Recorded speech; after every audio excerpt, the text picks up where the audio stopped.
বন্ধুরা, এই গরমে কিন্তু আচার খেতে খুব ইচ্ছা করে, তাই আমি ঘরেই বানিয়ে ফেলবো আজকে আমের আচার।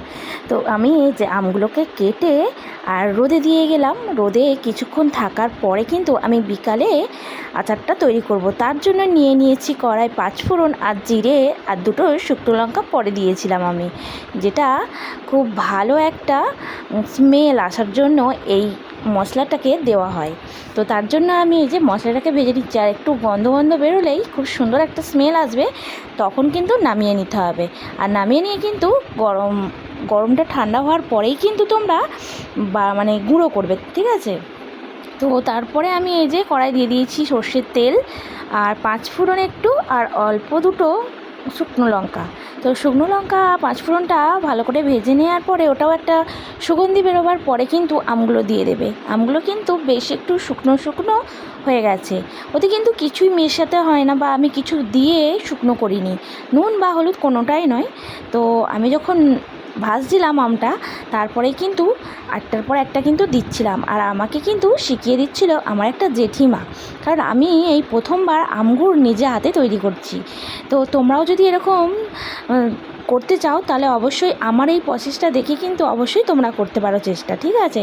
তো নুন, হলুদ আর লঙ্কা গুঁড়ো অল্প করে আমি দিয়ে নিয়েছি, কারণ আমি যতটা ঝাল খেতে পারবো ততটাই দিয়েছি। তোমরা যেরকম ঝাল খাবে সেরকম কিন্তু লঙ্কা গুঁড়োটা অ্যাড করতে পারো। এই যে আমি দিয়ে দিয়েছি, আর একটু নেড়ে দেওয়ার পরে কিন্তু একটু অল্প করে জল দেবে, কেননা যখন চিনি বা গুড় দেবে তখন কিন্তু এই জলটা বেশি দিলে টানবে না, ঠিক আছে? তার জন্য কিন্তু অল্পই দিতে হবে। তো আমি অল্প করে জল দিয়ে একটু নেড়ে চেড়ে নিচ্ছি, তারপরে কিন্তু দেবো চিনিটা। তোমরা চিনি বা গুঁড়ো দিতে পারো বা বাতাসাও দিতে পারো। আমি কিন্তু এখানে চিনি দিয়েই করছি, কারণ আমার কাছে গুড় ছিল না, তাই জন্যে। আর আমি 1 কিলো আম নিয়েছিলাম, 1 কিলো আমে কিন্তু আমি 1 কিলো চিনি নিয়ে এসেছিলাম। তো 1 কিলো চিনির মধ্যে কিন্তু 250 গ্রাম বা 200 গ্রামের মতো ছিল, বাদ বাকিটা কিন্তু আমি সবই দিয়ে দিয়েছি। আর 1 কিলো আমে এতটা চিনি, মানে বিশাল বিশাল মিষ্টি হয়েছিল। আমরা যখন লাস্টে খেয়ে দেখলাম তখন কিন্তু খুব সুন্দর হয়েছিল মিষ্টিটা।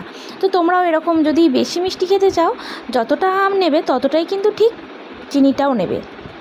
তো আমি এই যে চিনিটা দিয়ে নাড়ছি, আর কালারটা দেখো দুর্দান্ত এসেছে না? আর আমার ফোনের ক্যামেরাতে এত লাল লাল লাগছে, মনে হচ্ছে এক্ষুনি তুলে খেয়ে নিই।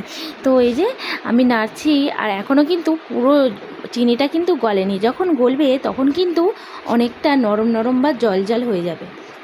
তো নাড়তে নাড়তে তোমাদেরকেই দেখাচ্ছিলাম যে কীরকম হয়ে গেছে, দেখো কালারটা। আর আমগুলো লাস্টে দেখি না ফুলে একদম সেই রসগোল্লার মতো টইটুম্বুর হয়ে আছে, ওপরে ভাসছে। তো এত সুন্দর ভালো লাগছে না নিজে হাতে করতে। এই দেখো চিনিটা গলে গিয়ে যেন জল জল হয়ে গেছে, তাই না? এই জলটাকে কিন্তু পুরোটাই মারতে হবে, অল্প হালকা হালকা থাকবে, তখন কিন্তু নামিয়ে নেবে, ঠিক আছে? আর ওই যে মশলাটা এখন কিন্তু একদমই অ্যাড করবে না। হ্যাঁ দেবো, কিন্তু সময় দেবো। তো তোমরা দেখতে থাকো ভিডিওটা। আর ভিডিওটা কেমন লাগছে অবশ্যই কিন্তু আমার ভিডিও শেষে একটা কমেন্ট করে যাবে। আর ভালো লাগলে কিন্তু অবশ্যই একটা লাইক করো। আর আমার চ্যানেলটা যদি নতুন হয়ে থাকে তোমাদের কাছে, সেই ক্ষেত্রে কিন্তু আমার চ্যানেলটিকে সাবস্ক্রাইব করে দিও। আর তোমরা যদি কেউ ফেসবুক পেজ থেকে দেখো, অবশ্যই ফেসবুক পেজটা কিন্তু ফলো করে দিও, ঠিক আছে? তো এই যে অনেকটাই দেখো রস আছে না, এই রসটা কিন্তু মারতে হবে। আর আমাদের জেঠিমাটা কিন্তু পাশেই বসে আছে, বা সব কিছু দেখিয়ে দিচ্ছে বা বলে দিচ্ছে। এ দেখো বুজগুনির মতো উঠেছে না, এবারে কিন্তু জলটা মরতে থাকবে। কালারটা দেখো দুর্দান্ত এসেছে, এবারে কিন্তু অনেকটাই মরে গেছে। এবারে আমাদের জেঠিমা বলল যে তুমি কিন্তু একটু পরে কিন্তু বন্ধ করে দেবে, কারণ হয়েই এসেছে। তার জন্য কিন্তু বন্ধ করেছিলাম। আর লাস্টে এমন শক্ত হয়ে গিয়েছিল যে কি বলবো, মানে কিচ্ছু বলার নেই তখন। আর তারপরে দেখলাম আবার ঠিকই হয়ে গেছে। এই যে দেখো আমি তুলছি কিন্তু একদমই তুলতে পারছি না, এত টাইট হয়ে বসে গেছে। আর এই যে দেখো গুঁড়োটা যে করে রেখেছিলে না, মশলা গুঁড়োটা, সেই মশলা গুঁড়োটা কিন্তু আমি এখন অ্যাড করব, মানে ঠান্ডা হয়ে গেলে। আমি বিকেলবেলা করেছিলাম, আর সন্ধে প্রায় হব তখনই কিন্তু আমি মশলাটা অ্যাড করে দিয়েছি। তারপরে এই যে ঢেলে নিয়েছি স্টিলের পাত্রে। এই যে দেখো আর লাস্টে তুলতে পারছিলাম না। তো আমার ভিডিওটা কেমন লাগলো? আমার আমগুলো যদি ভালো লেগে থাকে অবশ্যই একটা লাইক করে দিও। আর লাস্টে কিন্তু দুর্দান্ত হয়েছিল।